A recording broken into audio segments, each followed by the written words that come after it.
Hello friends, welcome to the clinical scenarios and this is your case number 30. I would like to say thank you so much for your overwhelming response on the clinical scenarios. The only motive behind the start of this clinical case scenarios was that I was getting countless requests to help those students who are actually in the third year or preparing for their NEET PG and they are not able to go for their internship postings or their ward postings, and they were really missing that clinical scenarios part. Clinical exposure was limited in this COVID crisis and it has been a month now. So I was really emotional and I was happy that from the last 1 month I am able to share these clinical scenarios daily. We had shared one case scenario and we had been in this journey together. You have seen so many case presentations as if you are daily visiting a ward, looking at the patient, then doing the analysis, treating the patients. So I have something more also in plan with you people. I'll be sharing that soon so that you have apart from this clinical scenarios something else which will help in your substituting that clinical part, that missing clinical part, spice of your life. And we are there with flying colors in your university exams as well as the PG. So let's get started. Here we have a case who is a 4-year boy. He is brought to the physician for just a routine health maintenance visit. So that is very important. He is not having any problem as such. He is coming just for the routine health maintenance visit and he will be starting preschool soon.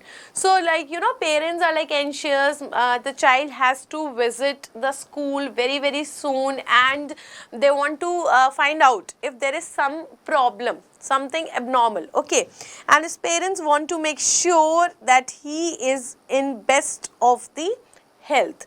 Now the patient is toilet trained for day and night. Now the purpose is that he does not have that problem. There is no mental delay. He is fit and fine. He eats a balanced diet. No medications are there.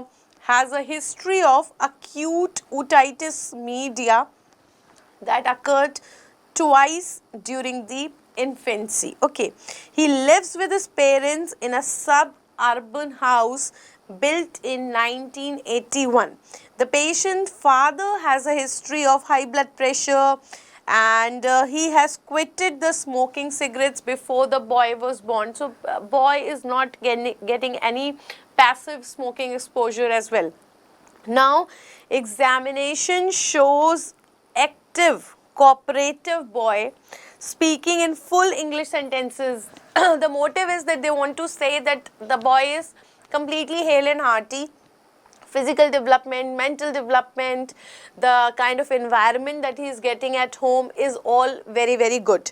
He can balance, he can hop on one foot. Which of the following is the most appropriate next step in the patient's primary care? Now the reason why I added this question is that we are also making you ready for your next exam, and in the next exam, every topic will be having the questions from public health. About 10% of all the questions asked from the different topics will be from the public health. So nowadays more and more emphasis is being laid on the public health also, where the tertiary care, the secondary care, primary care, all these are important, but first of all is the primordial care. Before the person is actually having that disease, what are the things that we can do it? So the options that they have given is meningococcal vaccination, monocular visual acuity test, rotavirus vaccination, or serum lead levels. Now maybe you are attracted towards the option number B, monocular visual acuity test, which could be the answer also, because you might have guessed that this is being discussed in ophthalmology and this is the only option. But remember, you will be getting this type of questions in the exam, and there you will not be knowing that who is discussing this case. So it could be a case of community ophthalmology, pediatrics, or the ophthalmology itself. So if you remember, I always tell you this in classes, that the question will not say that I am from ophthalmology or community ophthalmology or community health or pediatrics. So it is the final verdict. What is the answer? Okay, question is from all three of these branches. Now the answer will tell that to which subject it is going. So it is how the medicine it is.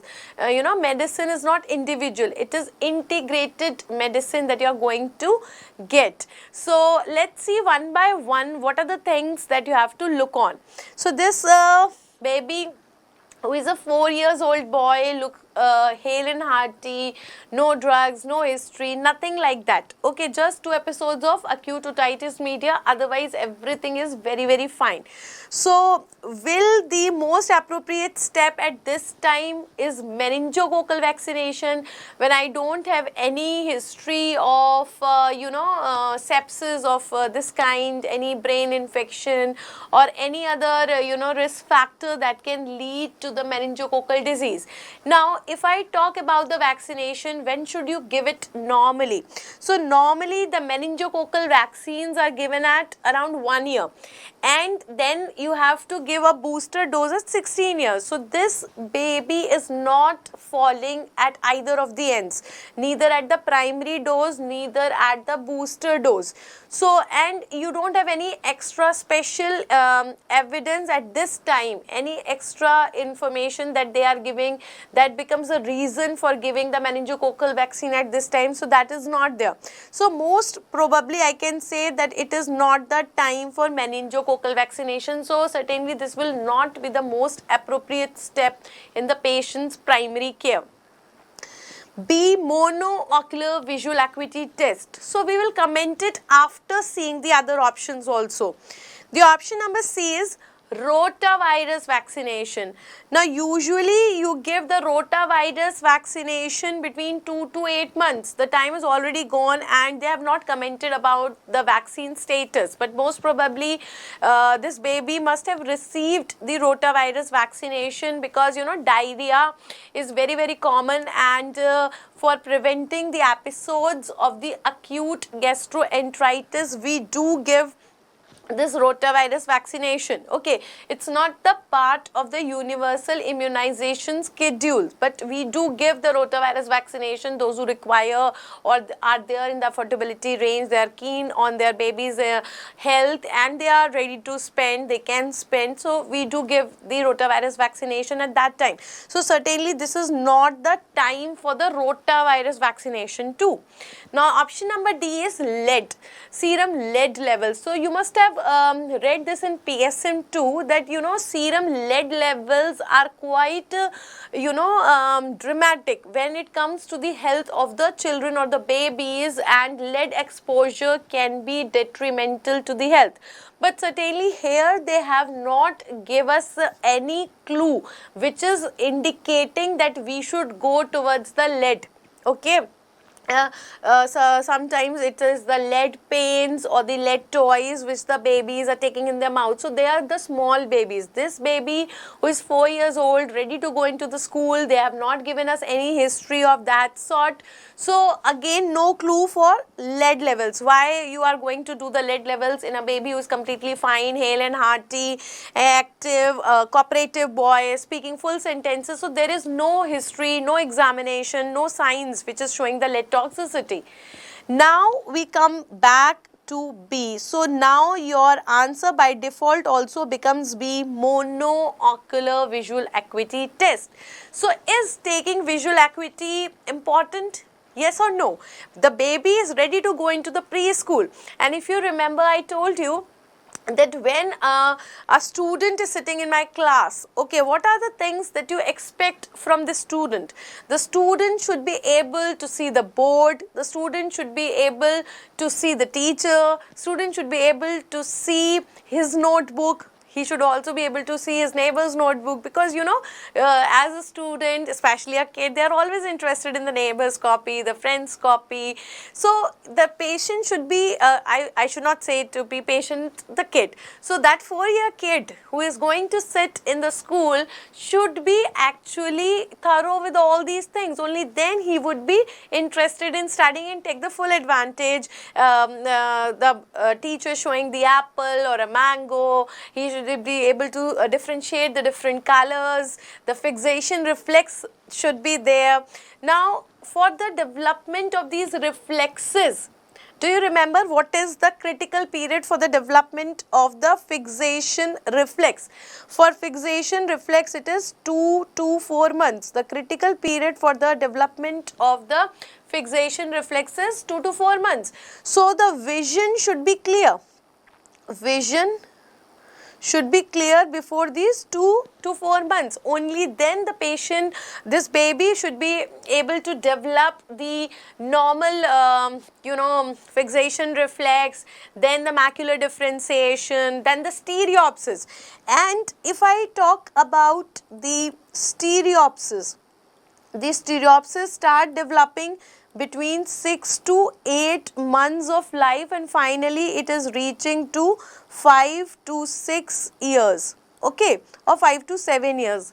So that means now baby has still not developed the finest of stereopsis till now, because he is just 4 years and it is developing between 5 to 7 years. So we are worried about the clarity of vision. So that is a very, very important thing, and it is always there now that all the good schools have an ophthalmologist at their panels. Apart from a pediatrician, apart from a dental personnel, we also have a ophthalmologist, so that any low vision, ocular morbidity or even blindness can be addressed at the earliest. That is very, very essential. So how to take the visual acuity? See, if the child is able to read the alphabets, nothing like that, not a problem, we can go for the Snellen's chart. But if the child is not able to read the alphabets, we can even go to the E chart. It could be something like this. We can have a E chart or we can have a C chart. So the child, if he or she is big enough so that he can be cooperating with us to tell that mouth of E is opening superiorly, inferiorly, or right or left. Okay, then we could take the visual acuity with the help of this E chart. It could be the C chart, or we can also have a simple picture chart. Now this is very, very interesting. We take colorful pictures from the everyday use, domestic purposes, so that the child is recognizing all these pictures. Your ratio of the images will remain same. Like if you compare this picture chart with the Snellen's chart, so the topmost picture will be the larger, then smaller, then smaller, then smaller. So your ratio of taking the visual acuity will remain same: 6 by 60, 6 by 36, 6 by 24, 6 by 18, 6 by 12, 6 by 9 and 6 by 6. So with the help of this simple picture chart, you can take the monocular visual acuity test in these patients, in these children.